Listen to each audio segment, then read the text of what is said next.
episódio de hoje do Turismo em Destaque, avaliarei a forma como o turismo deve olhar para o novo acordo de concertação social e também quais as consequências de um eventual chumbo do Orçamento do Estado para 2025. Já sabe que pode e deve participar na elaboração do Turismo em Destaque, colocando as suas perguntas ou sugerindo os temas a abordar através do endereço programa-turismoemdestaque@gmail.com. Vá lá, não se acanhe, venha daí comigo falar de turismo.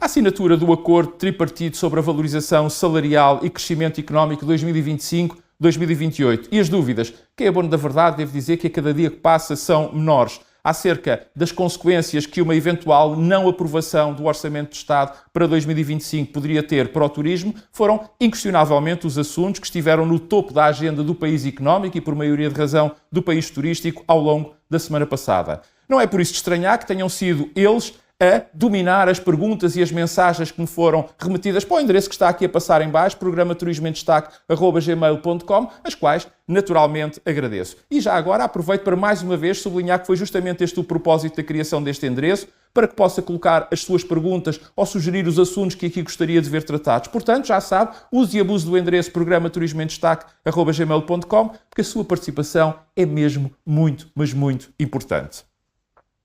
Para procurar responder à questão sobre a avaliação que o turismo deve fazer do novo acordo de concertação social, vale a pena começar por dar aqui duas breves notas de enquadramento. A primeira, para recordar que quando há 2 anos foi assinado o Acordo de Médio Prazo de Melhoria dos Rendimentos, dos Salários e da Competitividade, eu tive então a oportunidade de dizer aqui no episódio 95 da primeira temporada do Turismo em Destaque que o mesmo tinha sido feito à pressa, que os parceiros sociais tinham sido pressionados e que o mesmo era vazio de conteúdo, tendo até usado uma expressão para caracterizar o facto dos parceiros sociais o terem assinado, é que tinham, de algum modo, e perdoem-me o corriqueiro da mesma, sido comidos de cebolada. A segunda nota para mencionar que agora, tal como então, apesar de estarmos numa conjuntura política completamente diferente, recordo que na altura tínhamos um governo de maioria absoluta, hoje em dia temos um governo suportado por uma escassíssima maioria relativa, o governo na altura era constituído ou tinha como base de apoio um partido e agora tem como base uma coligação com 2 partidos completamente diferentes, mas houve uma coisa que foi igual, que foi a dramatização enorme que tem sido feita e, neste caso, até atirando os parceiros sociais para, com parte ou atribuindo-lhes parte substancial da responsabilidade pela aprovação do Orçamento de Estado para 2025, como se tal fosse possível ou até mesmo razoável. Mas o facto é que, aparentemente, esta tática terá surtido efeito. A razão de ter dado estas duas notas de enquadramento é para dizer que, por um lado, se o acordo de outubro de 2022 era vazio, o deste ano é um autêntico deserto. Exceção feita que lá está aquilo que naturalmente tem a ver com, diretamente, o aumento do salário mínimo nacional e mesmo aqui apenas naquilo que tem estritamente a ver com a melhoria da situação económica ou financeira, isto é, dos rendimentos de quem o aufere. Tudo mais não vai além de intenções vagas e até, há que dizê-lo, por vezes enganadoras. Mas vamos por partes. Eu gostava de deixar aqui 3 exemplos que ilustram bem esta minha afirmação. O primeiro exemplo para dizer que no que se refere ao salário mínimo nacional, e como aqui tive sempre a oportunidade de defender, viver com 820 euros ou, para o ano, com 870 euros brutos por mês, nos dias de hoje, é um desafio, pois significa que quem o faz tem necessariamente de se privar de muitas coisas ao nível do mais básico e do mais essencial. E isso não é viver, é sobreviver. Portanto, não está em causa o aumento do salário mínimo nacional. Aliás, a estar em causa seria só porque o mesmo é escasso, mesmo considerando o referencial que se espera atingir em 2028, isto é, daqui a 4 anos, de 1.020 euros.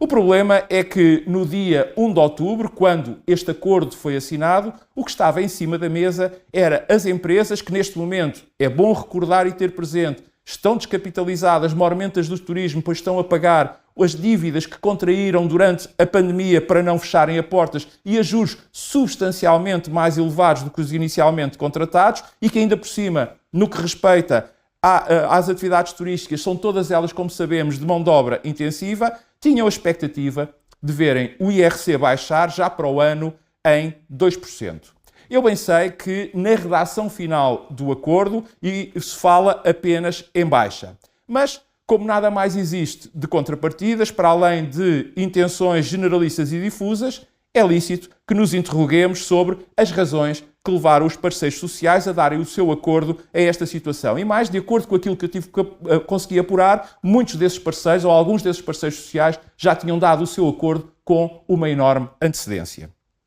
É que se atentarmos bem, mesmo neste aspecto isolado, para além das pessoas que ganham o salário mínimo nacional e para essas, naturalmente, qualquer euro represente e vale muito, o único e grande beneficiário de tudo isto é o Estado, ou se quisermos, é o Governo, pois se considerarmos o aumento por mês de 820 para 870 euros brutos, sabendo-se que quem ofere o salário mínimo nacional está isento de IRS, a taxa social única a pagar ao Estado, seja por quem trabalha, seja por quem emprega, totaliza, como todos sabemos, 34,75%. 11% da parte do trabalhador, 23,75% por parte das empresas. Ora, isso quer dizer que a receita para a Segurança Social vai só por esta via, por via deste aumento, aumentar em 2025 quase 204 milhões de euros. Como, perguntar-me-ão? Simplesmente pegando nos 50 euros do aumento, 820 para 870,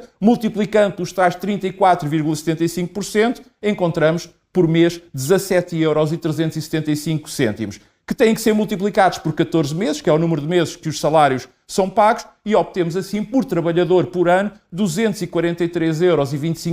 de contribuição adicional para a Segurança Social, que, se multiplicarmos este valor pelos cerca de 838 mil trabalhadores que neste momento recebem o salário mínimo nacional, obtemos um número qualquer coisa como 203.843.500 euros. Convenhamos que não é um mau negócio. Se a isto acrescemos ainda os ganhos que vai haver, quer em TSU, mas também em IRS, e porque uma vez que o Estado vai acabar por arrecadar em função da pressão que o aumento do próprio salário mínimo nacional vai provocar nos demais vencimentos, facilmente percebemos que, para além de uma natural preocupação social, também há, neste aumento, o objetivo de arrecadar mais receita.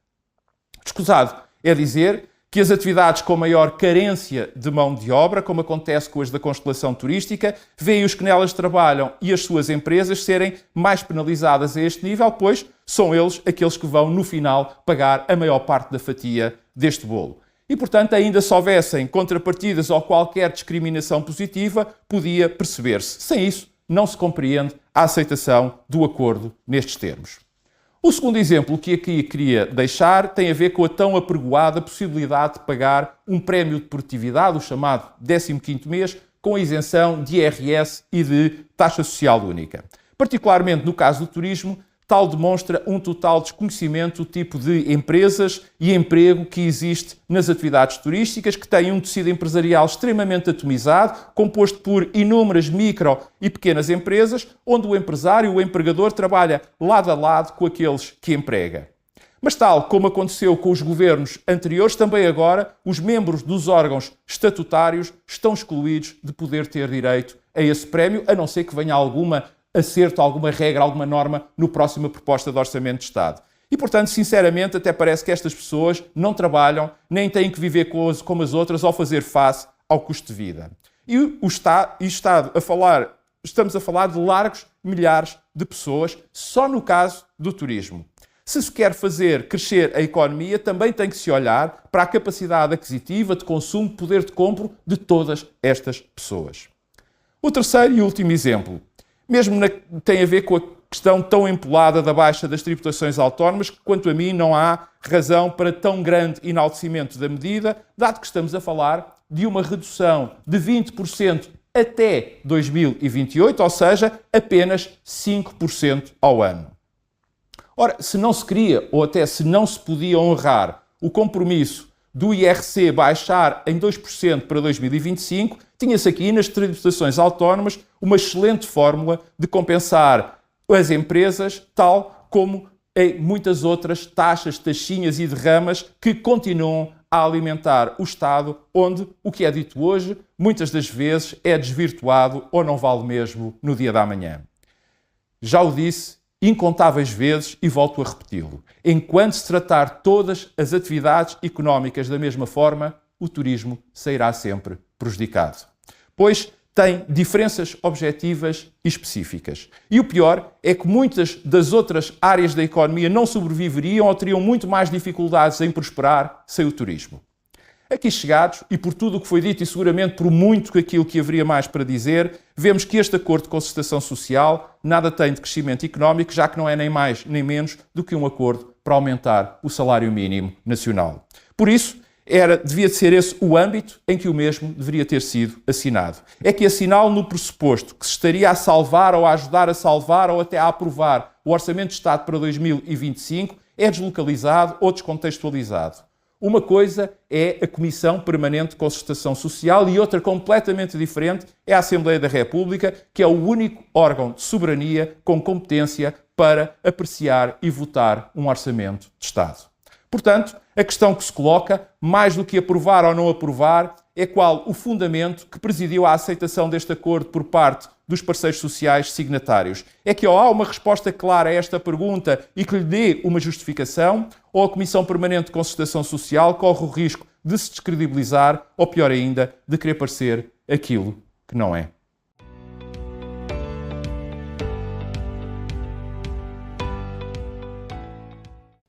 Como o país tem tido oportunidade de observar, a dramatização em torno do Orçamento de Estado para 2025, isto é, da sua aprovação ou não, tem sido enorme. Bem como também a própria evolução que as principais linhas de força que o mesmo irá conter têm tido ao longo destes dias, sobretudo destes últimos dias. Aliás, a pergunta que me foi colocada, sobretudo nas últimas 2 semanas por muitos, está nesta altura de algum modo ultrapassada, pois pessoalmente nunca tive grandes dúvidas de que Portugal não iria ficar sem Orçamento de Estado para o ano. Neste momento, e recordo que estou a gravar isto na véspera do dia em que o programa vai para o ar, ou seja, estou a gravar isto no dia 7 de outubro, creio que é mais do que certo que um cenário de crise política está posto de lado, a não ser que acontecesse algo, mas tinha que ser estranho, mesmo de muito estranho. E como tantas vezes tenho sublinhado, para que haja um normal funcionamento da economia, é fundamental que haja confiança nos decisores e nas decisões e que haja também estabilidade dessas próprias decisões, pois isso afeta